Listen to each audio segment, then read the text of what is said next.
Père, nous te célébrons encore pour cette grâce que tu nous renouvelles, pour cette nouvelle séance que tu nous donnes de partager encore ce précieux moment dans ta présence. Merci d'être là encore, merci de nous aider. Donne-nous la capacité d'entrer dans la profondeur des révélations cachées de ta parole. Par le précieux Saint-Esprit, merci de nous aider. Au nom de Jésus-Christ. Amen. Shalom, bien-aimés dans le Seigneur, chers fidèles téléspectateurs. Nous sommes encore dans cette émission de méditation pour encore parler du Saint-Esprit.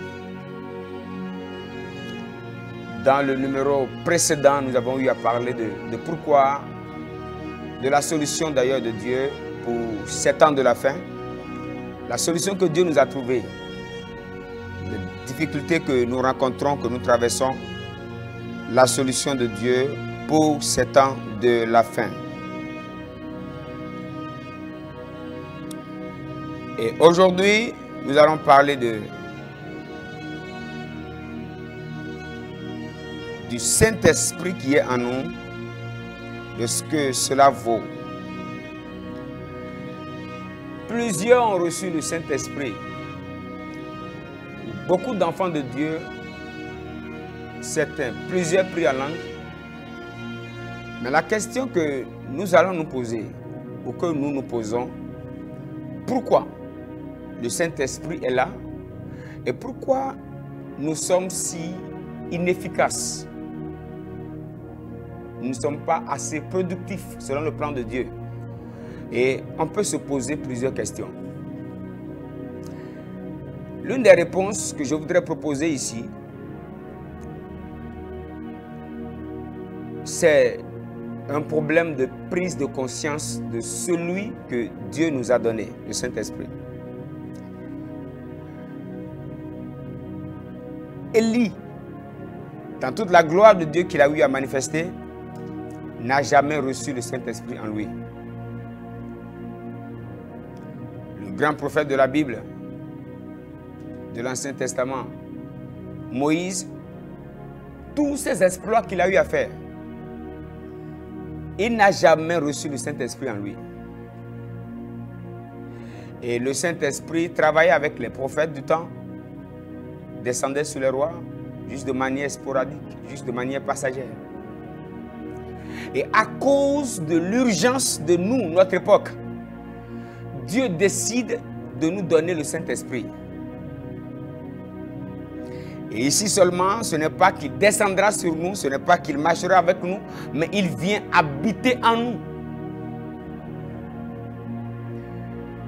Le jour que j'ai compris cette habitation de Dieu par le Saint-Esprit en moi,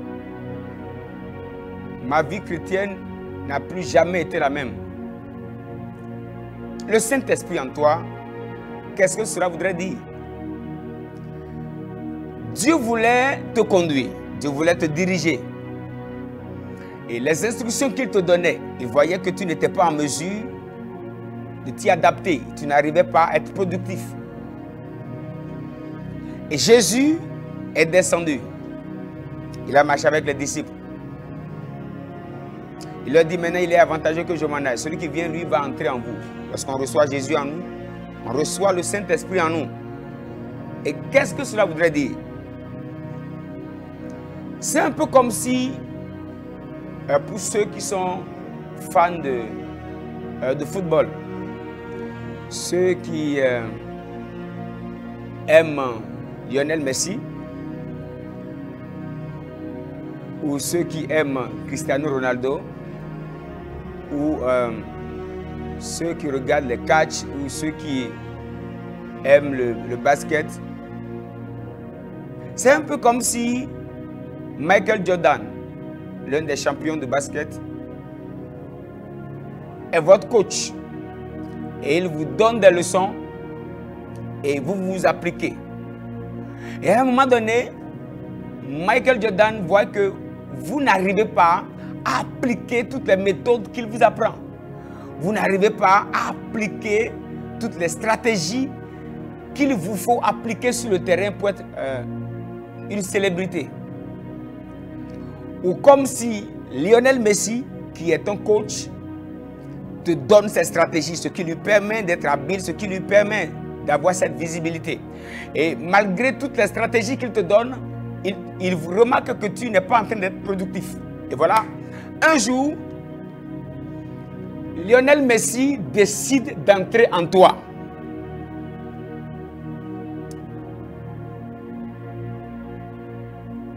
Michael Jordan décide d'entrer en toi. C'est pourquoi Paul pouvait dire, si je vis, ce n'est plus moi qui vis, mais c'est le Christ qui vit en moi. Désormais, si j'ai Cristiano Ronaldo en moi, si j'ai Lionel Messi en moi, ou d'autres célébrités de football,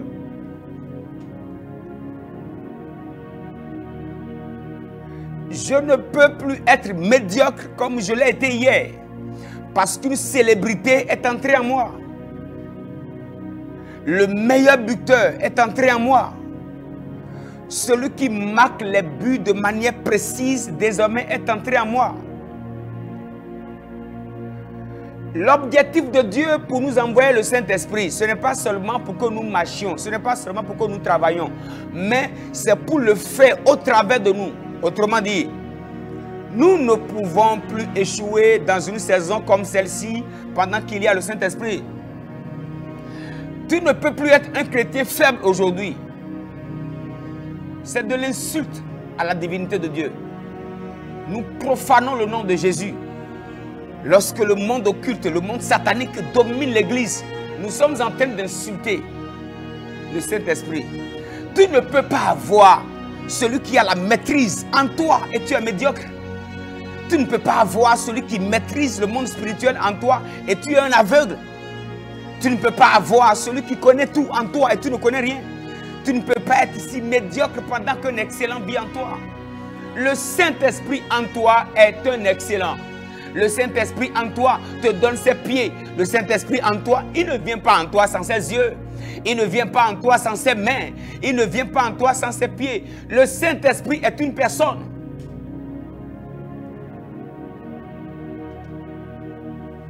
Je me suis posé la question de savoir qui a enseigné. Celui qui a écrit Genèse, Exode, Lévitique, Nombre, Deutéronome. Voilà.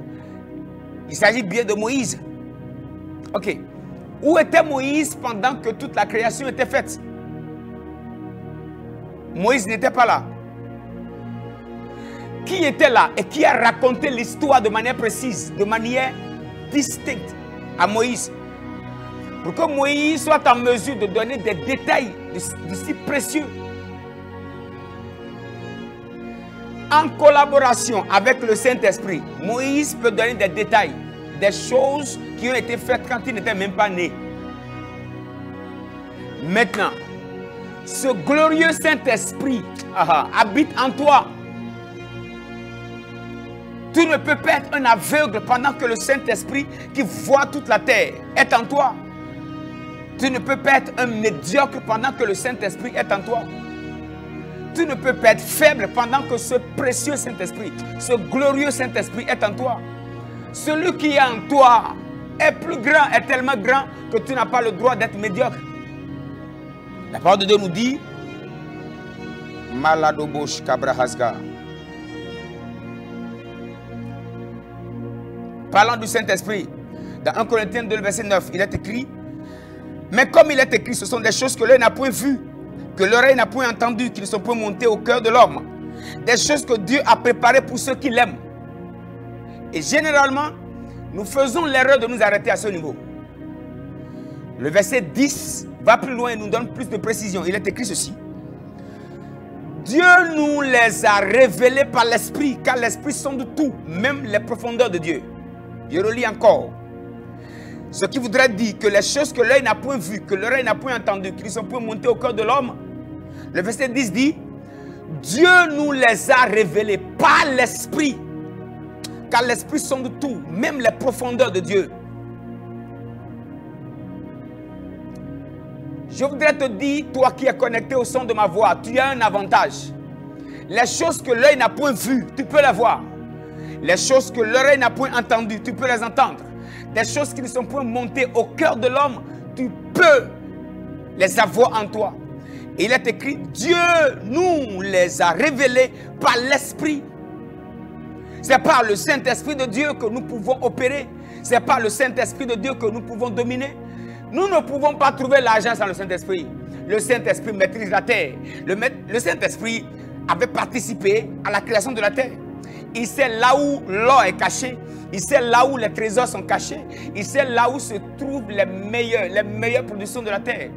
Nous sommes pauvres parce que nous refusons de collaborer avec celui qui maîtrise la terre. Tu es juste malheureux parce que celui qui est en toi, tu ne laisses pas ses habiletés amplifier tes habiletés. L'église de Jésus, elle est faible parce qu'elle n'arrive pas à opérer avec le Saint-Esprit. Elle ne marche pas avec le Saint-Esprit. Toute la plénitude de Dieu habite en nous. J'imagine que Moïse a envie de prier en langue, mais il ne l'a jamais connu. Élie a envie de connaître ce que nous connaissons, mais il ne l'a jamais connu. Plusieurs grandes personnalités de la Bible n'ont pas eu la grâce d'expérimenter. Ils n'ont pas eu la grâce de connaître le Saint-Esprit comme nous. Mais la tragédie, c'est de remarquer qu'aujourd'hui, nous vivons plus malheureusement, plus malheureux que la vie de ceux-là. Et aujourd'hui, nous avons juste envie de ressembler à ceux-là qui n'ont jamais eu le Saint-Esprit en eux. Celui qui est en nous, c'est celui qui maîtrise la terre. Celui qui est en toi, c'est celui qui maîtrise toutes les stratégies de la terre. Celui qui maîtrise, il sonde les profondeurs de Dieu. Il sonde toute la terre. Le Saint-Esprit sait là où se trouve ton travail. Le Saint-Esprit connaît ton partenaire. Le Saint-Esprit connaît ton patron. Le Saint-Esprit connaît là où se trouve ton argent. Le Saint-Esprit maîtrise toute la terre. Le Saint-Esprit sonde même les profondeurs de Dieu. Car les choses que l'œil n'a point vues, lui les voit. Que l'oreille n'a point entendu, lui les connaît. Qu'ils sont point montés au cœur de l'homme. Il y a des choses qui existent et que seul par le Saint-Esprit, nous pouvons entrer dans cette dimension de Dieu. C'est une tragédie. C'est une insulte à la divinité de Dieu d'avoir ce précieux Saint-Esprit en soi et d'être faible dans une génération comme celle-ci. Tu ne peux pas avoir le Saint-Esprit et vivre une vie médiocre. Tu ne peux pas avoir le Saint-Esprit et vivre une vie chrétienne sans feu. Tu ne peux pas avoir le Saint-Esprit et vivre une vie chrétienne dominée par les démons. Nous arrêtons d'insulter le ciel. Celui qui est en toi, il est écrit que c'est lui qui sonde. Il sonde les profondeurs de Dieu. Il sonde les profondeurs de Dieu. Les profondeurs de Dieu, c'est lui qui les sonde. Oh, précieux Saint-Esprit, aide-nous. Aide-nous afin que nous marchions avec Jésus de manière extraordinaire. Que nous démontrions le Dieu de la Bible, que nous vivions Christ autrement que la honte quitte l'église de Jésus, que la honte quitte la vie des chrétiens.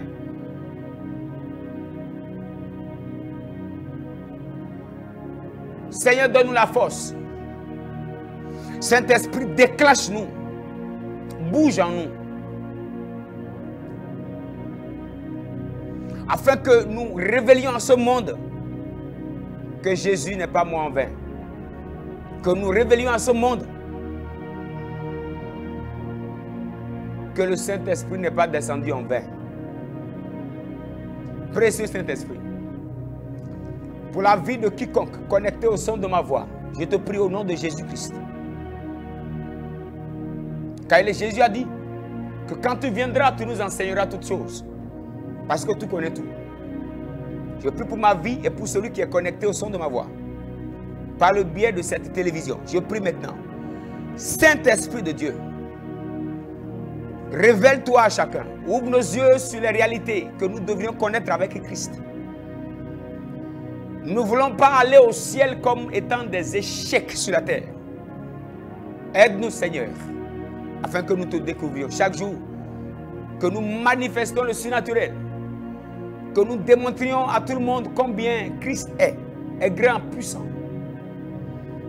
Que nous révélions à ce monde, afin que ceux qui pensent avoir la puissance avec Satan. Qu'ils connaissent qu'en Christ Jésus, par le Saint-Esprit, nous avons toute la puissance de Dieu. Aide-nous, Seigneur, afin que nous arrêtions de porter injure à ta personnalité, à ta puissance que tu nous as donnée. Aide-nous, précieux Saint-Esprit, chaque jour. Merci, Seigneur, au nom précieux de Jésus-Christ de Nazareth. Amen. On se revoit pour parler des effets de la puissance du Saint-Esprit. Au numéro prochain, shalom à vous. Que Dieu nous bénisse. Amen.